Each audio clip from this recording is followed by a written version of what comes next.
من أنا من أنا من أنا لولاكم كيفما حبكم كيفما أهوى. Assalamualaikum warahmatullahi wabarakatuh. Kami dari kelompok 14 Manajemen Bisnis Syariah akan menjelaskan tentang tema Manajemen Pemasaran Bisnis Syariah dan menghayati manajemen operasi dan produksi. Kelompok kami beranggotakan 7 orang. Yang pertama, saya sendiri Hikmah Al-Sadita. Yang kedua ada Dewi Khoiria Putri. Dan yang ketiga ada Magfiro Firiski. Dan yang keempat ada Aftoni Ubaidillah. Dilanjut dengan Makrifatin. Terus yang keenam ada Dwi Septiani. Dan yang terakhir ada Nisaul Mufidah. Untuk yang pertama, subtema pengertian pemasaran akan dijelaskan oleh Hikmah Al-Sadita. Nah, yang pertama ada pemasaran. Pemasaran merupakan suatu kegiatan pokok yang harus dipahami dalam upaya mempertahankan kelangsungan hidup perusahaan untuk berkembang mendapatkan laba. Dari pengertian di atas dapat disimpulkan bahwa pemasaran itu mempunyai dua macam pengertian. Yang pertama yaitu menciptakan produk dan jasa yang dibutuhkan dan yang diinginkan oleh pihak konsumen. Yang kedua ada menetapkan harga yang berlangsung dan terjangkau oleh pihak konsumen. Nah, di sini sendiri manajemen pemasaran dapat memilih dan melaksanakan kegiatan pemasaran guna membantu pencapaian tujuan dalam sebuah organisasi. Untuk materi klasifikasi produk akan dijelaskan oleh Mbak Dewi Khoiria Putri. Pengertian dari produk sendiri adalah segala sesuatu yang dapat ditawarkan ke pasar untuk dibeli, dipergunakan, ataupun dikonsumsi dalam rangka memuaskan keinginan dan kebutuhan konsumen. Produk konsumsi terdiri dari convenience good, shopping good, specialty good, and soft good, dan juga industrial good. Untuk convenience good merupakan produk yang mudah diperoleh atau dibeli seperti sabun, sikat gigi, dan lain sebagainya. Untuk shopping good merupakan produk dibeli di tempat-tempat tertentu dengan pertimbangan terbatas seperti baju maupun sepatu. Specialty good produk yang mempunyai ciri unik dan merek khas seperti mobil, motor, dan lain-lainnya. Unsold good produk yang jarang atau dicari hanya sewaktu-waktu tertentu, seperti contohnya obat yang hanya dibutuhkan saat sakit. Yang terakhir, industrial good, yaitu barang-barang yang dibeli untuk diproses lebih lanjut dan dipergunakan dalam perjalanan bisnis. Jadi dapat disimpulkan bahwa produk dapat dipandang mengandung pemuas kebutuhan dalam jumlah tertentu. Juga dapat dilihat sebagai sekumpulan manfaat yang dicari konsumen. Produk tidak hanya meliputi atribut fisik, tetapi juga mencakup sifat-sifat non-fisik, seperti harga, merek, warna, pelayanan, dan lain sebagainya. Untuk materi yang ketiga, daur hidup dan pengembangan produk akan dijelaskan oleh Magfiro Firiski. Di sini saya akan menjelaskan pada bagian daur hidup dan pengembangan produk. Singkat mengenai produk juga mempunyai daur hidup. Artinya produk mempunyai masa-masa perkenalan, kejayaan, dan kemerosotan. Seperti yang kalian lihat pada bagian di slide ketiga tersebut. Yang pertama adalah perkenalan atau masa perkenalan produk yang akan kita jual. Kedua, masa pertumbuhan. Artinya produk tersebut banyak diminati dan dibeli oleh konsumen sehingga perusahaan memperoleh laba. Ketiga, masa kadaluarsa. Minat dan keinginan membeli produk tersebut mulai berkurang. Dengan demikian, laba yang diperoleh perusahaan juga mulai berkurang. Yang keempat atau yang terakhir, masa penurunan. Minat pembelian produk merosot total, bahkan perusahaan mulai merugi. Dan untuk mempertahankan kelangsungan hidup produk agar minat dan pembelian tetap bagus, salah satu upaya perusahaan adalah melakukan pengembangan produk. Pengembangan produk ini menurut Kotler terdiri atas 8 tahap, yaitu 1. Menciptakan ide atau gagasan, 2. Penyaringan gagasan, 3. Analisis bisnis, 4. Pengembangan dan pengujian konsep, 5. Perumusan strategi, 6. Pengembangan produk, 7. Uji pemasaran, dan yang terakhir atau yang ke-8 adalah komersialisasi. Berhasil atau tidaknya pengembangan produk ini sering dipengaruhi oleh timbangannya yang tepat atau tidak. Kemudian kemampuan menciptakan produk baru tersebut. Apakah sudah sesuai dengan perkembangan teknologi dan selera konsumennya.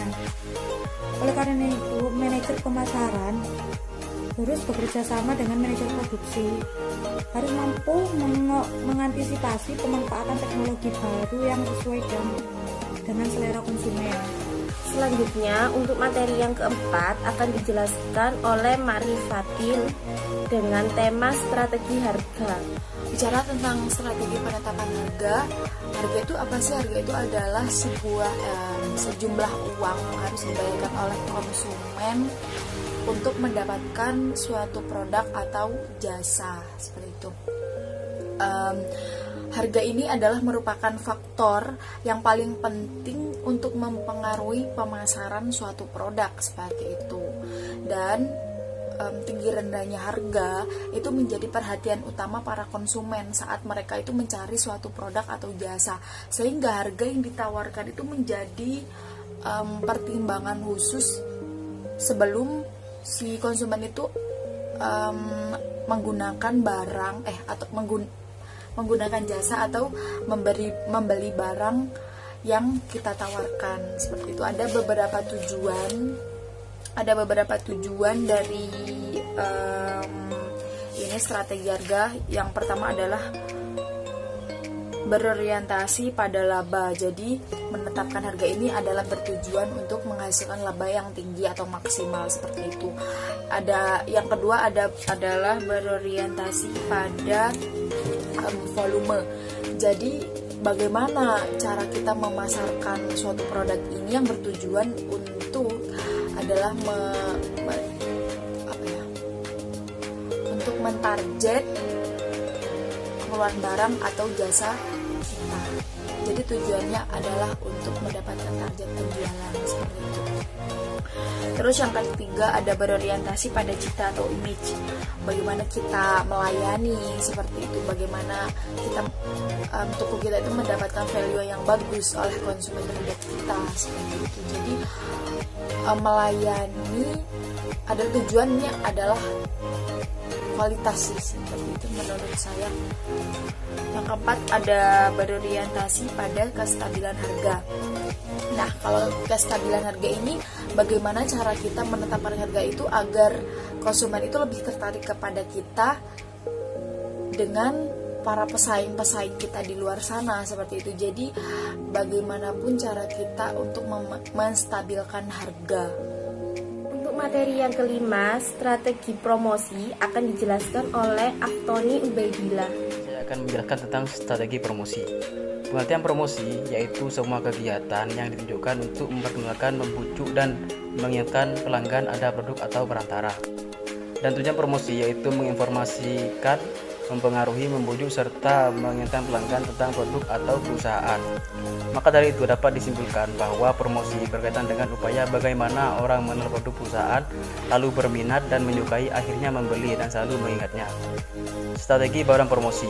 Sebagaimana diketahui bahwa alat promosi ada 6, yaitu 1. Periklanan, 2. Penjualan tatap muka, 3. Promosi penjualan, 4. Publisitas, 5. Hubungan masyarakat, 6. Pemasaran langsung. Dari kombinasi ke-6 alat promosi tadi yang paling tepat untuk dipergunakan. Dan untuk pengertian brand industri yaitu kombinasi personal selling, advertising, sales promotion, dan didukung dengan direct marketing. Untuk tugas pokok perencanaan strategi bisnis yaitu menentukan kombinasi bauran promosi yang akan mencapai tujuan promosi organisasi. Untuk yang keenam, Mbak Dwi Seftiani akan menjelaskan subtema tentang perencanaan promosi. Dalam merencanakan operasi itu ada beberapa hal yang harus diperhatikan. Yang pertama yaitu rencana ramalan bisnis yang dilakukan oleh eksekutif punca. Rencana bisnis dibuat menurut garis besar tujuan dan sasaran perusahaan, yaitu memproduksi barang dan jasa yang akan ditawarkan oleh perusahaan kepada konsumen. Selanjutnya, manajer menyusun rencana produksi jangka panjang melalui ramalan. Nah, rencana jangka panjang itu membutuhkan waktu 2-5 tahun. Maksudnya ramalan itu serangkaian rencana produksi jangka panjang yang memperkirakan permintaan masa mendatang. Setelah itu, manajer melakukan kontrol operasi berupa pengendalian kualitas dan manajemen bahan produksi, yang akhirnya dihasilkan output yang benar-benar dibutuhkan dan diinginkan oleh pelanggan. Untuk subtema yang terakhir, jadwal pengendalian operasi akan dijelaskan oleh Nisaul Mufidah. Saya akan menjelaskan mengenai jadwal dan pengendalian operasi. Mengembangkan jadwal atau agenda untuk mendapatkan dan menggunakan sumber daya, baik penjadwalan barang maupun penjadwalan operasi jasa. Dalam penjadwalan operasi barang, disusun jadwal operasi induk, yaitu jadwal yang memperhatikan produk apa atau produk mana yang akan diproduksi, kapan produksi akan dimulai, dan sumber daya apa yang akan digunakan. Dalam penjadwalan operasi jasa, perlu ditetapkan alat untuk penjadwalan, yaitu jadwal produksi yang mendiagramkan langkah-langkah dalam sebuah proyek dan menentukan waktu yang dibutuhkan untuk setiap langkah. Pengendalian operasi adalah proses memonitor kinerja produksi dengan cara membandingkan hasil dengan rencana. Jika jadwal atau standar kualitas tidak sesuai, perlu diambil tindakan korektif dan selanjutnya dilakukan tindak lanjut. Tindak lanjut artinya aktivitas pengendalian produksi untuk menjamin bahwa operasi produksi telah dilaksanakan. Di sini terdapat 5 langkah pengendalian operasi, yaitu yang pertama, perencanaan produksi atau production planning, yaitu menentukan jumlah sumber daya yang diperlukan perusahaan untuk memproduksi barang akhir. Proses perencanaan produksi yaitu daftar bahan yang memuat semua komponen dan bahan yang diperlukan. Yang kedua yaitu rute, menetapkan urutan pekerjaan yang harus dikerjakan dan menentukan orang-orang atau bagian yang akan mengerjakan setiap aspek produksi pada lokasi apa. Yang ketiga yaitu penjadwalan. Manajer produksi membuat jadwal yang menentukan berapa lama yang diperlukan oleh setiap operasi produksi dan kapan pekerja harus melaksanakannya. Yang keempat yaitu pengiriman perintah. Pada fase ini, manajer produksi menjelaskan ke setiap departemen tentang pekerjaan yang harus dilakukan dan waktu yang diizinkan untuk penyelesaiannya. Yang terakhir yaitu tindak lanjut. Manajer produksi meneliti masalah-masalah yang timbul dan menindaklanjuti jika masalah tersebut memang ada.